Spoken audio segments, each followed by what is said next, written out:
مبالغے والی آیت سبھی جانتے ہیں کہ اس کے اندر حضور سید عالم صلی اللہ علیہ وسلم نے جب عیسائیوں کے ساتھ پادریوں کے ساتھ مبالغہ ہوا تو حضور سید عالم صلی اللہ علیہ وسلم آپ نے کسی اور کو نہیں لیا تھا. قرآن مجید کے اندر موجود ہے فمن حاجک فی من بعد ما جاءک من العلم فقل تعالوا ندعو ابناءنا وابناءکم ونساءنا ونساءکم وانفسنا وانفسکم. اب یہاں کہ انہوں نے اپنے بیٹوں کو لیا, ادھر سے حضور سید عالم صلی اللہ علیہ وسلم نے اپنے بیٹے کو لیا, ادھر سے انہوں نے اپنی بیٹیوں کو لیا, ادھر سے حضور سید عالم صلی اللہ علیہ وسلم نے اپنی بیٹی حضرت فاطمہ الزہرا رضی اللہ تعالی عنہا کو لیا.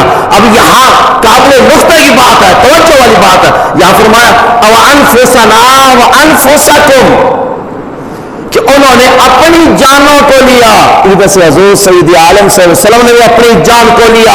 تو حضور کی جو جان تھی, بیٹوں کا ذکر آیا تو حسنین کریمین آگے, بیٹی کا ذکر آیا تو صاحبزادی فاطمہ الزہرا رضی اللہ تعالی عنہا. جب انفسنا انفسکم کی بات آئی پھر حضور سید عالم صلی اللہ علیہ وسلم نے کس کو لیا؟ وہ جو شخصیت تھی وہ حضرت علی رضی اللہ تعالی عنہ, یعنی اپنی جان کے ساتھ بھی جان ملا دیے, اپنی جان کے ساتھ ملا ہے کس کو؟